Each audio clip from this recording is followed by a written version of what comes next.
Good evening, everybody. Happy Wednesday. We're doing a sort of video we didn't really expect to be doing up until this time late afternoon yesterday when the email dropped an invitation to the long-awaited interview with Ben Knapper. We've done that, of course, this morning at Colney. I'm sure lots of you that are consuming this video at the moment have probably already watched that.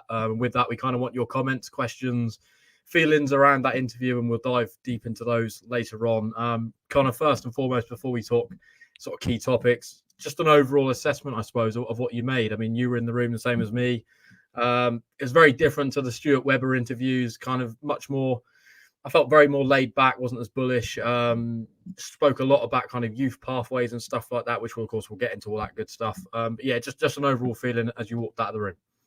Yeah, I mean, I tweeted this really. I think there was some good stuff in there, and we heard that, and you touched upon it there, and we'll delve into it in more detail, I'm sure, around youth pathways and recruitment and age profiles of the squad and that kind of thing. That was all largely really positive, but also I probably felt walking out of the room, do I really now feel in the next however long I know where Norwich City are going to go? Probably not. And but who knows? I was thinking this actually. I've just taken my dog out for a walk, and I thought maybe it was quite nice to come away from an interview with a Norwich official, wishing they'd said more rather than wishing they'd said less, as has been the case on the last few occasions. So look, I think it's good that he spoke. It's good that he did it. I thought he came across well in what he said. It just would have been nice, I think, to have a little bit more substance maybe, or a little bit more clarity over perhaps the big picture stuff. What I would describe as the big picture stuff, and maybe for lots of reasons that we'll get into, that it wasn't perhaps the opportunity right now to do that. But so that's how I feel. Lots of positives, but also maybe a little bit underwhelmed that we didn't hear a little bit more on maybe some topics. Yeah, before we talk about them topics, what did you make of the timing of this interview opportunity? Of course, they often try and balance the act of when maybe the mood's positive. Feels obviously off the back of that Coventry win, the signing of Van Hooijdonk last week as well on deadline day. Maybe the positive mood around the club's made this opportunity for Knapper to come and speak slightly more inviting, I suppose. What would you make of that one? Yeah, of course. I think it's hard, isn't it? Because we would never know if there was a run of 4 defeats, would he still have sat down with us today? I don't know. Maybe, possibly, maybe not. And obviously the timing of the January transfer window, the fact I would expect season ticket renewals to come out pretty swiftly in the next 7 to 14 days or so. I mean, all of this comes into the thinking, doesn't it, around why he might have decided now to speak. And actually, in a very bizarre way, I kind of came away thinking, do you know what? I wish he'd have kind of waited a little bit and maybe waited until the summer. And look, in no way am I saying it's not a good thing that he came out and spoke. It absolutely is. And, there's no reason why he can't sit down again in the summer. But to me, it maybe just felt like at that point, there might be a little bit more to say. And at the moment, I maybe felt there wasn't that much to say at this moment in time around, obviously, the topics that we discussed. So, look, the timing is what the timing is. People can maybe make their own judgments to it. I think it's fairly obvious, I think, that why they've decided to do it at this moment in time. You don't have to be an expert in comms or PR to decide that. And look, that's their prerogative. I can completely understand why that would be the case. And he said some really nice stuff around kind of unifying the fan base, which again is something that we've been critical of other figures at the football club for not being. So they've been quite divisive. I remember the AGM that we both sat in. There was an opportunity there to really get some unity together, and that didn't happen. And that felt like a missed opportunity. So the fact that Ben Knapper took that opportunity today, I think we should be really pleased that he did that. And like you say, I think you referenced it earlier. I think it's good that we're also not sat here talking about a Stuart Webber type conversation where it was confrontational and it was on the front foot and whatnot. I don't necessarily think that's the best way to get your message out. That being said, I think Webber was very good by and large at getting messages out there and thought very deeply about these things. So there's lots of different ways that you can sum it up. But the positive is he spoke and he said some things that I think we all wanted to hear around youth pathways and development and general age profiles of the squad, and that's all really good. But ultimately, it's going to be about actions rather than words. I think in the next few months and weeks and months that will obviously define whether those words come to fruition. Yeah, I can see lots of comments and questions flooding through. Of course, we will get around to those as we go through the show. Connor, first point I want to pick up on David Vagner. Of course, when Ben Knapper arrived, lots of speculation, I suppose, lots of fan feeling maybe that he was arriving to get rid of David Vagner and he sort of had a man automatically in place to replace him. Of course, that wasn't really the situation. We kind of mapped that out at the point. I'm just going to play the clip of Ben Knapper speaking about David Vagner and his reasoning behind sticking with him, and then we'll get into that. Look, honestly, I think that these jobs, the role of a sporting director a lot of the time, I think is about trying to, stay calm, think logically, try not to, be influenced by conjecture or noise, and try and look through that and make logical decisions that you think have got the club's best interests at heart. And that was always the way that I've worked in my career. And yeah, of course, I was aware of the noise. You can't not be. Like you said, it was audible. I was in the stands and listening, and you see things in the media as well that's hard to get away from at times. But look, for me, it was always something that I was clear in my mind, and I felt like, the best way for me to make decisions is to take time, and that was always what I was going to do. And ultimately, I think that's consistent with the way that I've always worked through my career. Yeah, lots of sort of comments there around the frustration maybe with the performances at the point when he arrived, but kind of the hard work, the conversations they've had to have to get to this point. Interesting, when Ben Knapper arrived, he kind of spoke about his style maybe being proactive, attacking football, lots of good work sort of with the ball in and out of possession, be able to control games. Given David Vagner and sort of what we know as him as a footballing coach, what did you kind of make of that assessment there of maybe why David Wagner's still Ben Knapper's man as we sit here at the moment? I think it's clear, and I think we've seen it from this interview. What Ben Knapper is, I think, as a sporting director, is a pragmatist and someone who doesn't take decisions off the cuff and in the short term. And maybe I think probably didn't want to be seen as someone who just succumbs to people who shout the loudest. I think there's an element of that as well. And on those bases, as things stand right here, right now, with the results and the improvement that's been seen in the last few months, and they have improved absolutely in terms of results. And I think certainly the last few games, Leeds, West Brom, Leeds, and Coventry, those have been tangible step forwards in terms of performance as well. Before that, I think they were scraping their way through games a little bit. You can now argue and debate whether they're a little bit too reliant on individual quality. But look, if you have quality in your team, that is always going to be the case to an extent. And Norwich do have quality in their side. And what David Wagner has done very well, I think, is made games tighter.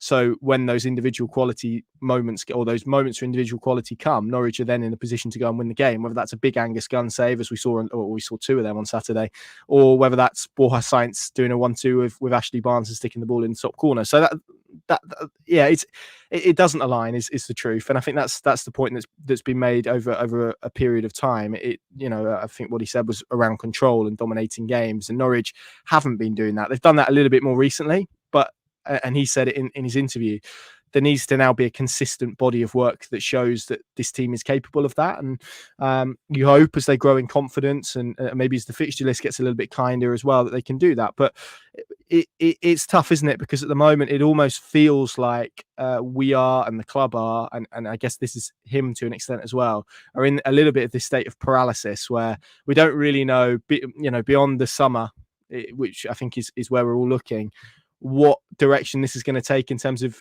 David Wagner, in terms of his future. And, really, we don't know what's going to happen if he gets them in the playoffs, if he doesn't get them in the playoffs, if he gets them up, whether the outcome will change based on whatever the situation is at the time. So I think there is probably an element of caution. And I think you could see that in what he said. It wasn't exactly a full, comprehensive, this is my man, this is him for the future. And that would have been very difficult to do in any circumstance, I think, with any head coach at any point.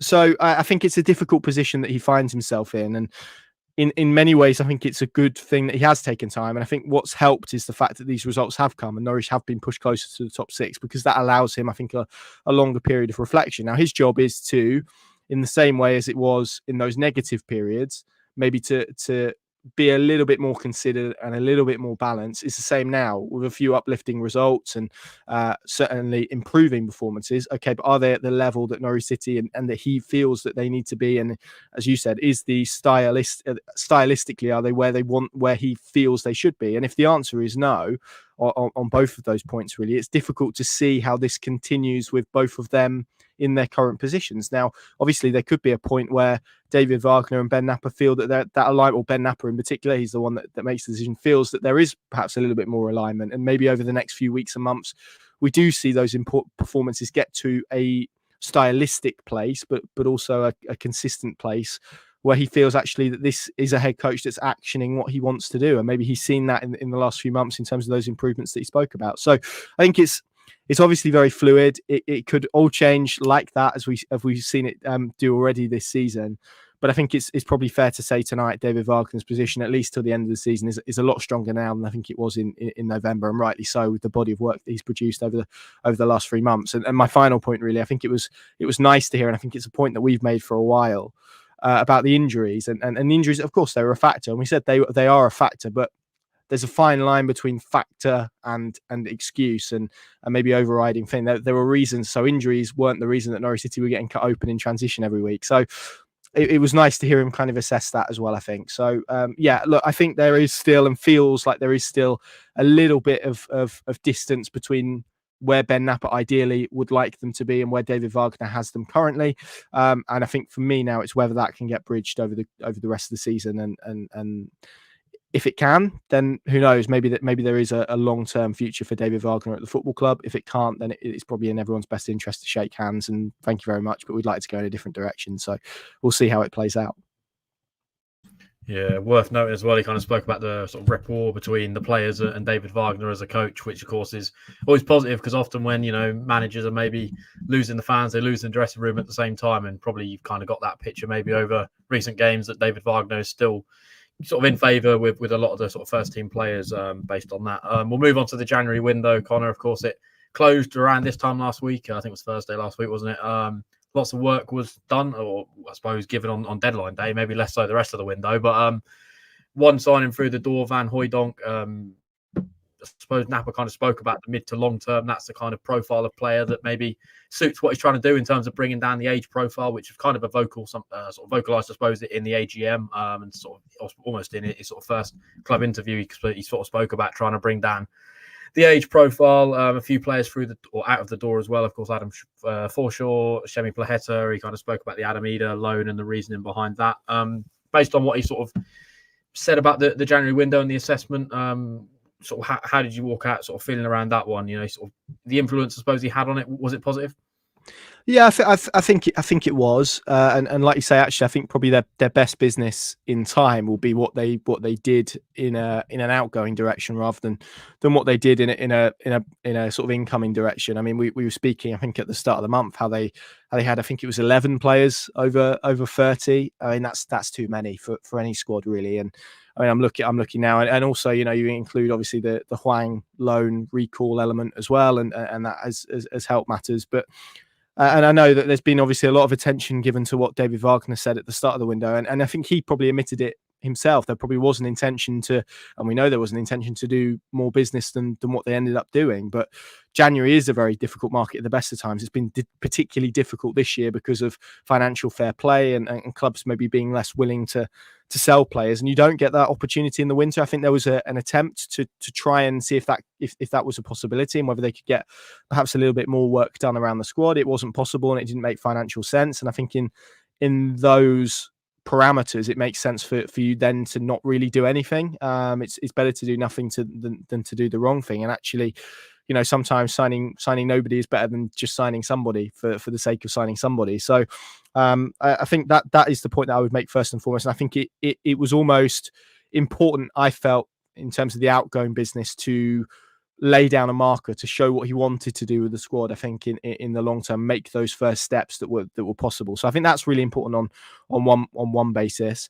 And from an incoming perspective, yeah, I think I said this, I think in the podcast, we were told at the end of December that there was a possibility that Adam Ida could be leaving the club on loan, and obviously then they had Hwang in the building, and it was slightly different in terms of the striker dynamic. But then you lose Hwang, and it becomes a little bit more of a necessity for him to stay around, and they need to look elsewhere. So I think that Van Hooijdonk, he's right. There's a good profile of player there. It's actually both the Ida and Van Hooijdonk deals are ones that suit Norwich because it's in their control. They've obviously got a loan with Ida, so there's no attachment there that he's going to go and leave in the summer. Although I think the likelihood is, as we sit here, there probably will be a cashing in of him, providing he can go up to Celtic, can do very well. And then with Van Hooijdonk, it's in their gift as well, because if he comes in England and does really well in the 4 months or so that he's here for the rest of the season, scores goals, then they've already got that option negotiated that they can purchase him for, and they see him, I think, as part of the long-term future. So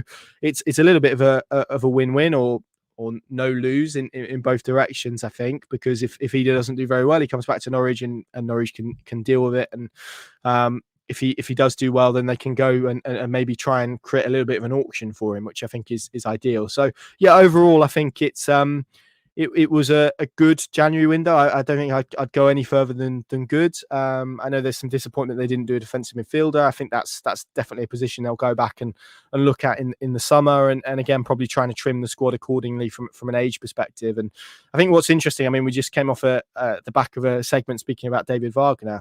I mean, anyone can go and check out his comments about Przemysław Poeta a few weeks ago, and in terms around the numbers of the squad and how basically told Ben Knapper he needed to be a little bit careful with the size of the squad. And you've got Ben Knapper coming out today speaking about how he felt the squad was a little bit high in numbers, and how actually reducing and streamlining the squad gives an opportunity for young players to be involved. And so even in terms of when we speak about alignment on those levels, I think it's important that, again, there's kind of this even a compromise or well, we know what happens if there's not a compromise, I think. So yeah, I think overall what he said, and I think what he said in general about recruitment was largely pretty positive. And even down to, it was quite a slight line, but he made the comment around profiling Van Hooijdonk in terms of against the Championship and against fellow Championship competitors, which is something that is fairly common in terms of recruitment and data analysis, but shows the levels of detail I think they go into. And it's good that they've signed a player having done all of that work and him having been a long-term target. So yeah, overall I thought this was one of the areas I felt that he spoke really, really well on. Yeah, next topic area I was going to sort of move on to is profiling, age profiling, and maybe the summer transfer window, and maybe how we might see a shift to potentially in kind of the current average age of the squad, maybe versus what we might see next season. Steve on YouTube asking a question. What are your thoughts on the contradiction between Ben Knapper's take on youth and age profile against Stuart Webber's older profile of players during last summer transfer window? I mean, Connor, sort of your take on that one before we maybe delve into it a little bit more.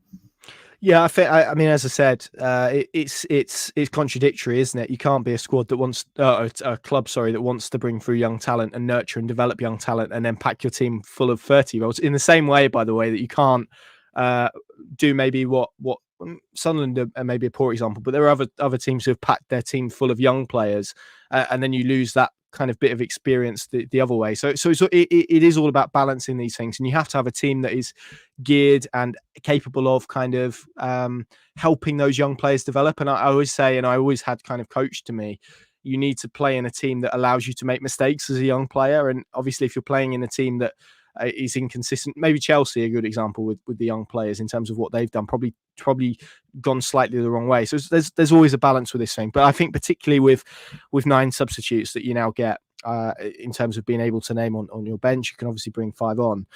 I think Norwich City, as a prerequisite, really, and whether they formalise this or not, should always have one of those, one if not 2 of those spots really made available for academy prospects and under 23 players.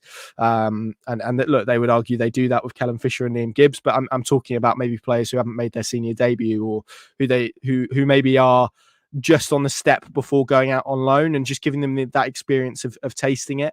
And I think that's the place where they need to be. I mean, David Wagner's record in terms of youth development, he's given 2 senior debuts out to Abu Kamara and Jayden Warner. Dean Smith before that, it was only John Rowe and Tony Springett that he gave, Jonathan Tompkinson as well, I think, so 3.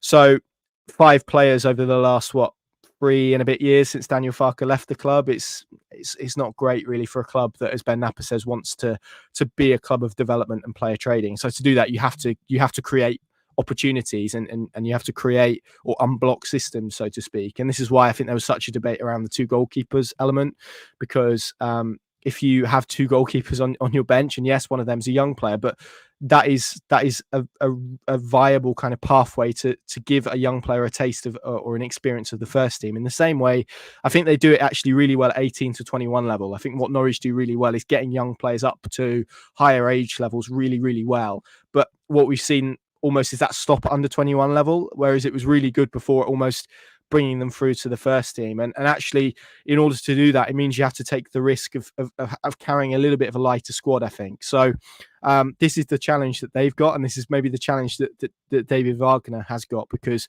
he hasn't, as we've seen, favoured a really, I mean, if you've given him the choice, and we can only talk about his actions between an older player and a younger player, he's kind of gone for the older player, more experienced, more senior player in those kind of situations. And Finley Welsh is someone who I think, had Van Hooijdonk not have been registered at the weekend, would have made the bench. So that would have been a good opportunity. So yeah, I think it's positive, and I think everything he said around pathways and age profiles is really good and really encouraging, and is refreshing. But of course, it will be ultimately his actions and the actions of his head coach to ensure that happens. And at the moment, if you're Kenbo, who I'm sure we'll move on to at some point, you're looking at it and maybe saying, well, that's all very well and good, but right here, right now, where I'm on the cusp of it and I need to be getting in and playing senior football, those opportunities haven't been there. Yeah, moving forwards, of course, the contractual situation of a lot of these players was kind of spoken about in the interview. He sort of confirmed there's been no talks with those out of contract. So Yanulis, Sam McCallum, who else is on that list? My brain's gone dead at this time of the night. Sam McCallum, Ben Gibson, yeah, Danny Bart. Yeah, I've got a list in front of me. Hang on, I'll read them to you when this loads. So Ben Gibson, Danny Bart, Dimi Yanulis, Jakob Sørensen, Dan Barden, Sam McCallum are the seven, I think. Yeah. So he kind of confirmed there's been no talks around them. A lot of them probably in the older profile of player, maybe less so Sam McCallum and Dan Barden, but Ben Gibson, Danny Bart, obviously much more experienced players. He kind of was asked a little bit by Phil Daly, our colleague at BBC Radio Norfolk, kind of around the summer transfer window and maybe had to go and attack that. Do you kind of get the feeling, based on the comments he made generally about kind of lowering the profile of the age of the squad, that maybe this summer window is going to be vastly different maybe to that of Stuart Webber last time out? Yeah, I think it's difficult at the moment, and I stress at the moment, to see any of those players being rewarded with new deals. I think the only one who's possible at this moment in time is Sam McCallum, if I'm being completely honest. Maybe Dan Barden as well, but Ben Gibson, I think you look at his age and the amount of wages that he'd be on, I think that's very difficult to make a case for offering him a new deal. Injury record as well. Danny Bart hasn't really played and has struggled. Dimi Yanulis likewise is not going to be cheap. Jakob Sørensen, I think it's difficult, isn't it? Because I think we've all seen in glimpses there that there's a talented, versatile player, but maybe someone who has struggled to impact things in his natural position for quite a long period of time, whether that's for reasons in his control or out of his control. And yeah, Sam McCallum, like I said, I think there is a debate that you could have about Sam McCallum being one that they could renew given his age profile and whatnot. And I think he is someone that does hold a little bit of value. So I think at the moment it's hard to see how any of them stay. And what it is quite damning about the recruitment in years gone by. You look at the money that they spent on Ben Gibson, near enough £8 million. Dimi Yanulis was in that ballpark, I think slightly lower as well. Sam McCallum was £3 million. Jakob Sørensen, I think was around about £1 million all in. Przemysław Poetu, they've just let go. I mean, they signed him for £3 million. It doesn't speak well and doesn't speak great volumes about kind of their past waves of recruitment, I think. But yeah, you're right. I think that is, we talk about how you can come in as a sporting director and impact things immediately, really. And you look at maybe even what Stuart Webber did at the start of his tenure with that sort of Ruddy, Bennett, Mulumbu. There were others in that group. That cohort, Basong, I think, was in there. Let them all go. And I think we'll see a similar situation this summer. And then that opens up the possibility in terms of financially, but also in terms of squad space, to alter and change the squad and build the squad, as he said, a little bit more in the way that he wants to. So it feels to me like this is probably a natural point for him to stamp his mark on the squad a little bit more. Do you feel the South American market could be, vital use to Norwich in the summer? I mean, he was asked Ben Knapper, because that was something that was set up by Stuart Webber and his team. Still very active was the word that Ben Knapper spoke. Sort of said they're still using that market. They've got people on the ground in South America locking eyes on these players, and they see value, as we've already seen with Gabriel Sara. I mean, Nunez maybe still struggling to adapt a little bit, but we're starting to see positive signs probably in the last couple of months that maybe he's starting to grasp it now in this Norwich City side. How crucial do you think that South American market could be come the summer, Connor? Because, moving forward, it has value for Norwich, doesn't it? Yeah, it does, and we've seen. I mean, Gabi Sara, Marcelino Nunez, maybe to a lesser extent, but I think we've seen him certainly recently show a lot more in terms of his performances, and no one will dispute his technical quality. There's real talent there, and there's real kind of affordable talent there as well. Particularly if you can get up into Colombia and Venezuela and places like this and Ecuador. I think we've seen maybe the City group scout very well there. Brighton have done some very good work there. So it is a real hotbed of talent, as Ben Knapper described it earlier today. And the key will be choosing when to spend money in that market and when to maybe go a little bit more domestic and or maybe even a little bit more European. I think what's interesting at the moment, and what Norwich don't play with is or haven't played with this season, is these four. They've got four at the moment. I think it'll probably be reduced in the summer. I need to do exact calculations, but they've got at the moment these four kind of slots, allowing them to essentially sign anybody anywhere without the need for a work permit. You have four of those, and it's calculated based on the minutes of English players, I think, and Norwich ranked quite highly. So they could have done that this summer. They opted not to, went down a different path with their recruitment, and so some of those slots will be available again in the summer for Norwich to use. Meaning they could, for example, take a player from the Bundesliga 2, which is a market that has been closed off due to Brexit, but because of these slots would allow them to do it. So for me, I could see these slots coming into play in the summer a lot more, and Blackburn have used them to good effect this season in terms of recruiting talent, and that gives them an opportunity to maybe broaden their horizons in terms of recruitment even beyond South America, or maybe even deeper down into South America to players who wouldn't naturally register for a work permit. So that's really, really interesting, I think, dynamic. And you're right, they've done a lot of good work there. They've been in the region now for 6 years, I think it is, and scouted players for a long time. They've got 2 scouts based in the region who are very well connected and very present. And Norwich, I think, are becoming a viable place for South American talent to take that leap into Europe, which so many of them want to do. So it's an attractive place for players to come and play, and they will see particularly the success story of Gabriel Sara and Marcelino Nunez and see that as a real possibility. So I think it's a really exciting prospect, and one that you would hope to see kind of bear more fruit as the years go by and the transfer windows pass. Yeah, final topic, sort of major topic we're going to talk about is the academy pathway, Connor, because that was kind of the topic I'd say that was most of conversation throughout the whole of the interview.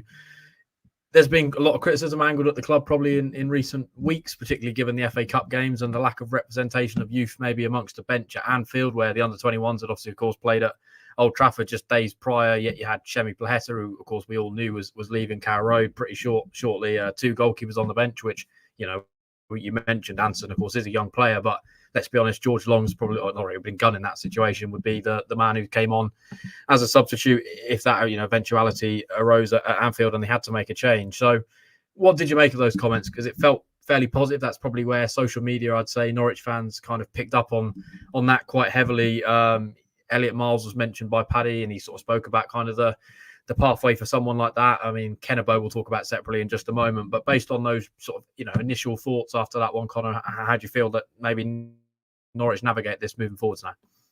Yeah, for me, the standout, the most positive thing I think that he said was around the youth pathway for a host of reasons. And I've spoken about it a little bit before in a previous answer. This football club should be about that. It spends a lot of money every year on maintaining and having a Category 1 academy.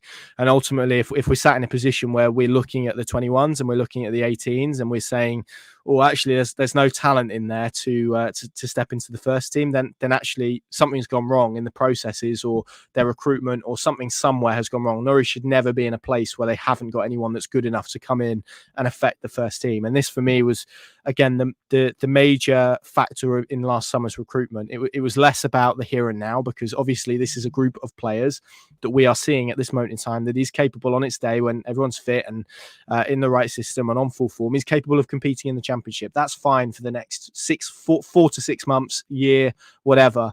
But then it's what next? Because at some point these players become 33, 34, 35, 36, and with that their levels drop, and their energy levels drop, and what they can contribute drops.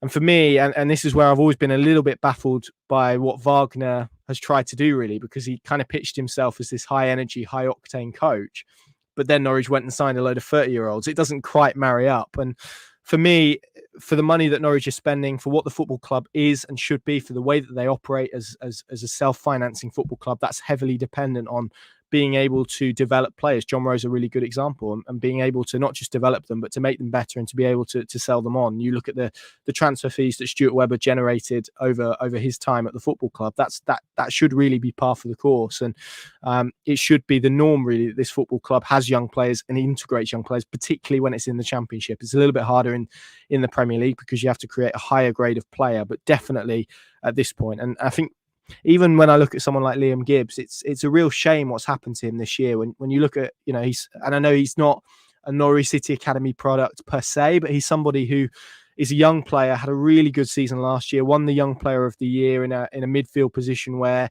I think he showed a lot of positive signs. Don't get me wrong, there was a lot of elements that needed to be polished as well.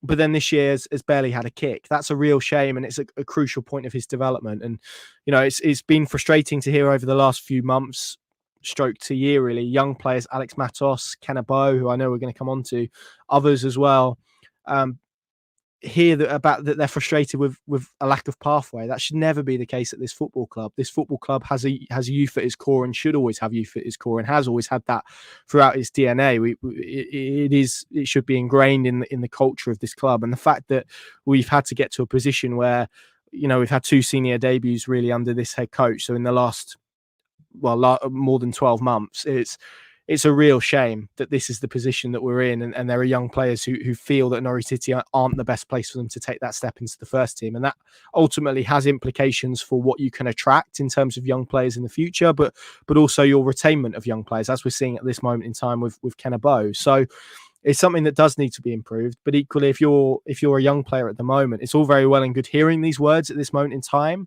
What we need to see is action. We need to see these young players being integrated into first team situations. I know a lot of them train and have been training with the first team, which is a very positive step.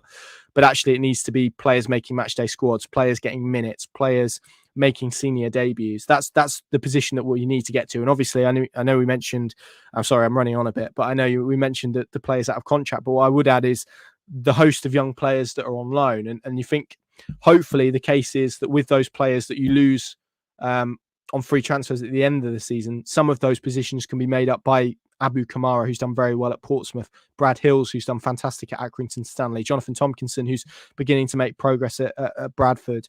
These are the type of players that Norwich City will need to integrate into their squad. And that's how then it becomes about balance and how you do that. And actually, if you get into the summer with 4 or 5 of those over 30s, let's say Shane Duffy, Ashley Barnes, coupled with obviously some of the players that have been away on loan, with then some of your academy prospects on the edges, and Elliot Miles, can he push himself into a first team squad? Players like Kenbo, Finley Welsh, if you can get that blend right, then I think it makes really it really creates excitement moving forward, and that really is the long-term aspiration. And really, final point, this is a necessity for Norwich City because of the way that they operate. They have to raise money and they have to bring young players through, and that's going to be so pivotal. One young player who might not come through is, of course, Kenbo, which we've mentioned a few times. Was asked today by Paddy about kind of the future and the contractual situation of him. We know he's out of contract in the summer. There's been an offer on the table. Alan Nielsen, we spoke to him, of course, at Old Trafford as well, and he spoke about kind of the persuasion from the Norwich end is that he gets that deal signed and he becomes I suppose hopefully a player they could integrate into the first team. He's the second top goal scorer in Premier League 2. Such an exciting talent, and we, of course, locked eyes on him at Old Trafford, and he looked physically excellent. Someone who could probably step up to the men's game quite comfortably. He looked a real quality step above youth side. sort of football he should be playing, at least in a senior team, even if that's lower down the pecking order in the Football League. But do you think there'd be a growing frustration, Connor, that maybe Ben Knapper wasn't in the door earlier, given kind of he spoke about pathways and wanting to try and pursue that, and it feels like maybe Kenbo could be one that slipped through their fingers almost similarly to what Alex Matos has done, and of course now doing quite well at Huddersfield on loan. Yeah, I think so, and certainly the noises that you hear and have heard over the last few weeks around Kenbo haven't been particularly positive, and that's on both sides. Now, whether there's a resolution that can be met and Kenbo and his representatives can be convinced by the vision that Ben Knapper's laid out, we can only hope so, because it would be, for me, a real grave shame, and I think I wrote about this before the weekend's game in a column. It would be just really sad, really, to lose Alex Matos and Kenbo, who certainly I've heard it since I've been doing this job 5 years this year.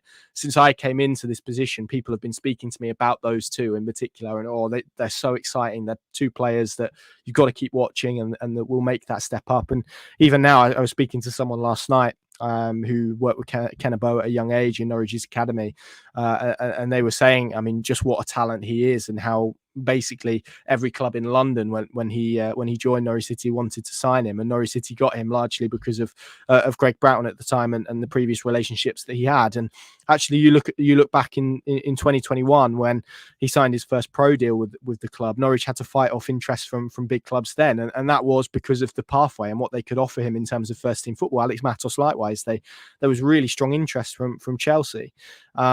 So actually, it might be at a point now for Norwich where actually it becomes too late for Kenbo and to change his mind. But actually, it becomes about what's next. And what's positive, I think, is how swiftly they move to get. I mean, you mentioned him earlier, Elliot Miles on a pro deal after his 17th birthday. I've been told that there was big interest in him from Tottenham and Chelsea as well. And I watched him in the under-18s Youth Cup, and he was brilliant that day. And is a real talent, Welsh youth international. And yeah, so maybe there is an element of this is now a little bit too late for Kenbo. And like I say, if nothing materially changes and we don't see these young players getting integrated between now and the end of the season, then I think he's going to be a very difficult argument to make, particularly given his closeness to Alex Matos and the relationship that they have. And yeah, I think it could be very difficult. But it's about now what comes next, and hopefully what we see from here on in and maybe from this summer specifically is a genuine opportunity for those young players to show their talents in the first team, and to make sure that Norwich don't have a situation where they lose two talents and two big talents within 12 months of each other.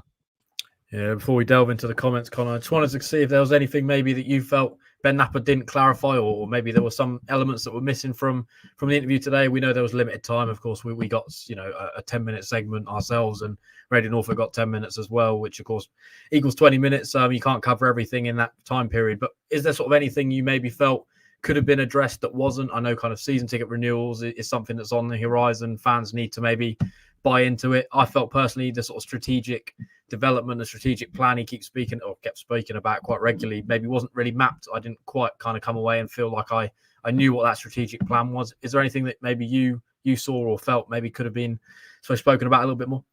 Yeah, I agree with you, and I think we spoke about this a little bit earlier. I would have liked to have seen him present a little bit what he was going to change, and that doesn't necessarily, I know it's difficult for what we spoke about in terms of the Vagner situation, but it would have been nice to hear about how he wanted to grow the club or change the club, or maybe how he was going to do things differently, and what ideas he had to take the club to the next level in the long term. Like you say, I recognize from his perspective as well, it's very difficult to articulate yourself in an interview that's not necessarily particularly long form in those stretch. And also, I think it's worth bearing in mind as well, this is the first round of external media I would imagine that he's probably ever done.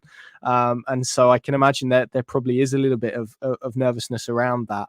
I mean, he's only done a club interview, and I don't know if I might be wrong, he might have done some external stuff at Arsenal, but I haven't come across anything. I know he's done some kind of like conferences and industry kind of forums, and even that's a very different setting to actually speaking with a camera in front of your face and a microphone put under your mouth. So I think there is probably a willingness to cut him some slack in those regards. But yeah, like you, I would have liked to have seen him present a little bit more of a case of what the long term looked like, and I think he could have done that whilst being quite vague about the head coach position if he felt he needed to balance the two. So yeah, I probably came away a little bit underwhelmed by the big picture stuff, if we want to call it that. And it would have been nice to hear a little bit more about where he feels he can take the club, rather than maybe this kind of maintaining of where it currently is / improvement within its current structures. It would have been nice to kind of hear his vision for what that looks like. And who knows, maybe that case will come in the next few months and weeks. And ultimately, as we always say with these things, it will be about actions, and it will be about improving the club from that perspective. But yeah, I mean, Paddy gave him the opportunity at the end in terms of, you've presented your football audit to the board. Can you tell us a little bit more about what that entailed? I think there was an opportunity for him to go in a little bit more depth with that answer. And it's a shame that he didn't. But equally, as I said before, and it's worth reiterating, there was so many positive strands in that interview, and we've discussed for the last 40 minutes a lot of them, and there was a lot of refreshing stuff around kind of how he spoke to fans and his engagement with fans and wanting to kind of pull everyone together. That's really encouraged. But yeah, I maybe just felt, if he was kind of a cricketer, it would have been a test. It would have been a test opener. There was a lot of safe shots, and there wasn't a lot of swinging and aiming for boundaries and extravagant kind of shots played, but it was fairly safe, and it was it was fine, I think, as an opening interview. So I would have liked to have heard a little bit more on those lines, but yeah, I think what we did here, I think a lot of fans, and looking at the comments, seem to be pretty pleased with. Yeah, you mentioned the comments. We'll dip into those now. So we'll be live for another 10-15 minutes. So if you've got any comments, questions, thoughts, feelings around the interview, of course, get them in the comments section. And we'll try to get around to as many as we can. Dylan saying hi. Liam, evening, guys. Liam with a question. Do you fear for David Vagner at the end of the season? I mean, we kind of spoke about it a little bit at the start of the show, Connor. Given what he said, we have touched on quite a bit of it. Does it maybe feel like the summer could potentially be a parting of ways, between Norwich City, Ben Knapper, and David Vagner? Possibly, but also possibly not. I really don't know. And it's hard to say, I think, because in a weird kind of way, is Norwich City doing well? Does that make his job harder? Because if he doesn't see David Vagner as the right fit, but let's say David Vagner goes and gets Norwich City promoted to the Premier League, which, as things stand, is very possible as an outcome. If that happens, do you then dismiss him? I don't know. So I think there probably is an element that will be dependent on outcome and how the season goes, and yeah, I don't think it's a given, and I don't think it's ever been as much a given as perhaps some people have maybe made it out to be. And maybe the truth is that at this moment in time, even Ben Knapper doesn't know. I think there's an element of probably of that as well. So yeah, the honest answer is I've got absolutely no idea, Adam. Yeah. I wish I could say either way. What about you? Which way are you leaning at the moment?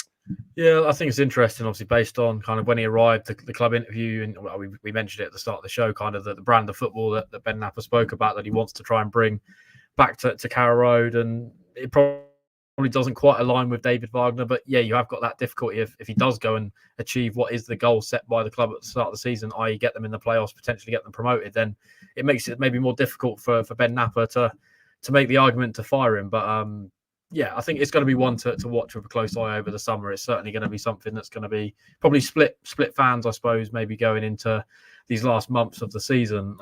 Ben saying thought he came across very well.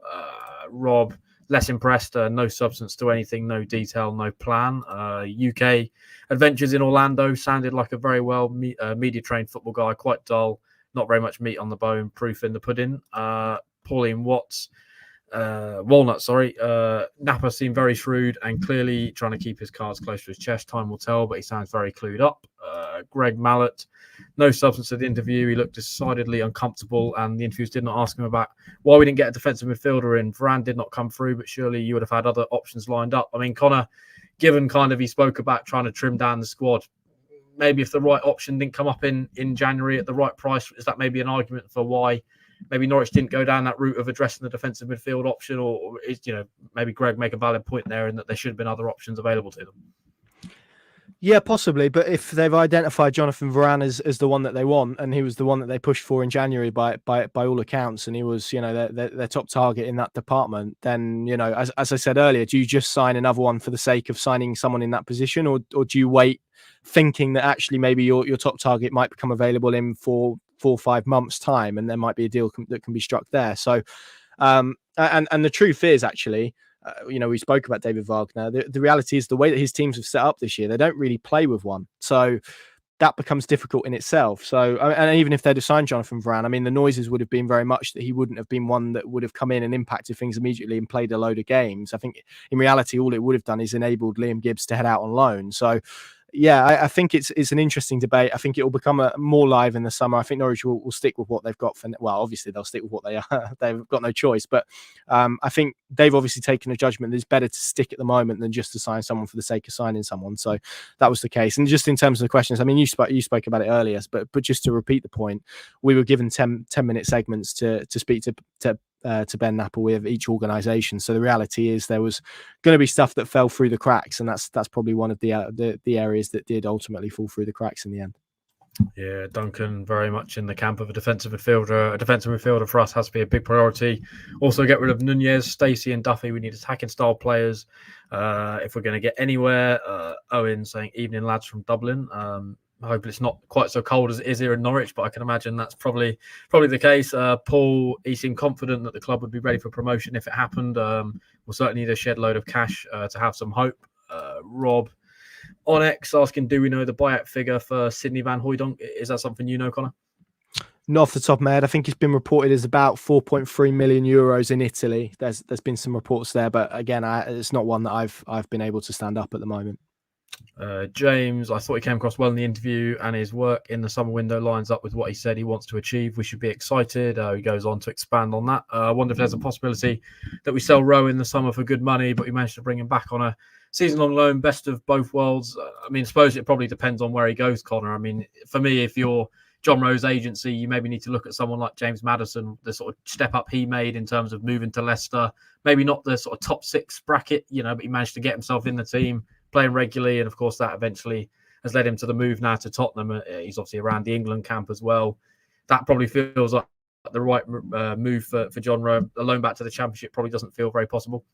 No, and knowing John Rowe as we do, I think he'd back himself to make a successful Premier League move. So I think the prospect of Norwich City getting him back on loan is very, very remote. Certainly in that summer window. If it got to January and he hadn't played very much, then maybe that's something that could be explored. But I think John Rowe would walk into a Premier League club and back himself to start, particularly like you say, if he can pick his move correctly, which I think, he's a smart young lad. He's had to, make some tough decisions for himself over the years. So I'm pretty confident that he will pick a place in the summer that is geared to his development and him playing football, because that's what he needs. And I think what we're seeing at the moment is a Premier League grade player. So if Norwich City is still in the Championship, I think it's going to be very difficult for them to get him back in any form, really.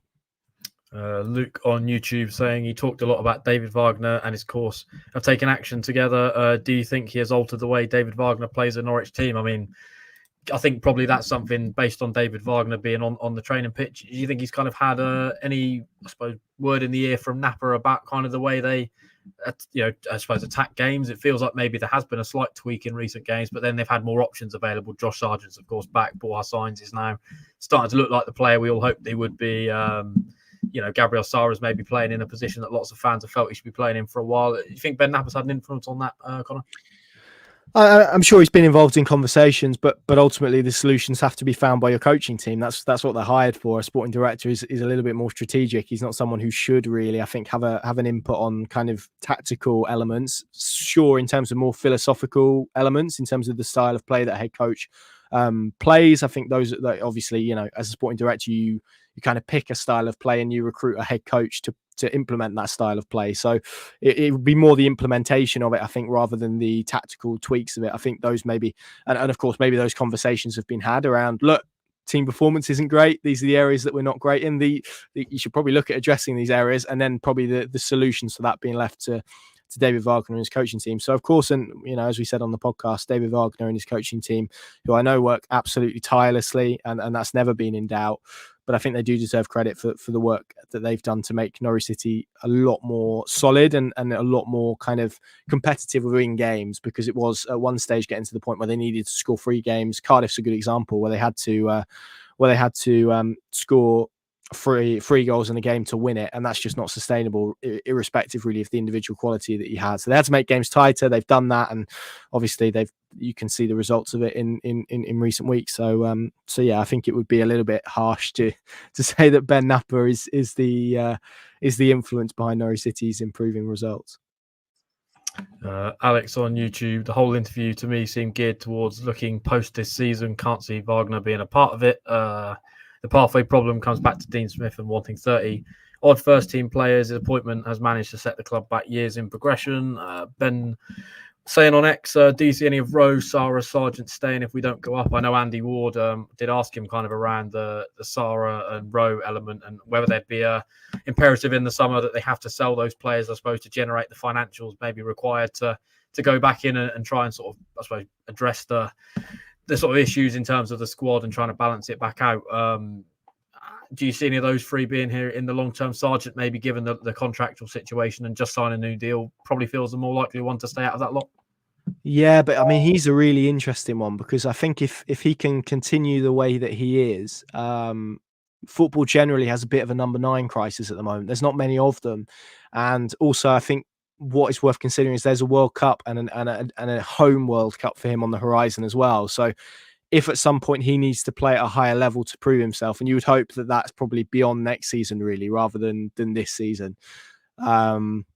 Yeah, I wouldn't necessarily count on it. I could see, as I said, particularly if he can continue in this goal scoring vein, that there may well be interest in him coming the summer actually. So yeah, but I agree. I think he feels at the moment like the one that's probably more like or the most likeliest to stay. I'd actually maybe swap him for Angus Gunn. I think Angus Gunn increasingly feels to me like someone who will be in demand this summer, particularly if he goes and has a really good Euros with Scotland. Yeah, Jeffman saying Adam Eder has just scored a penalty. I've just checked on my phone. Yep, he has scored away at Hibernian, something that Norwich, of course, failed to do in pre-season a couple of years what back. a game that was!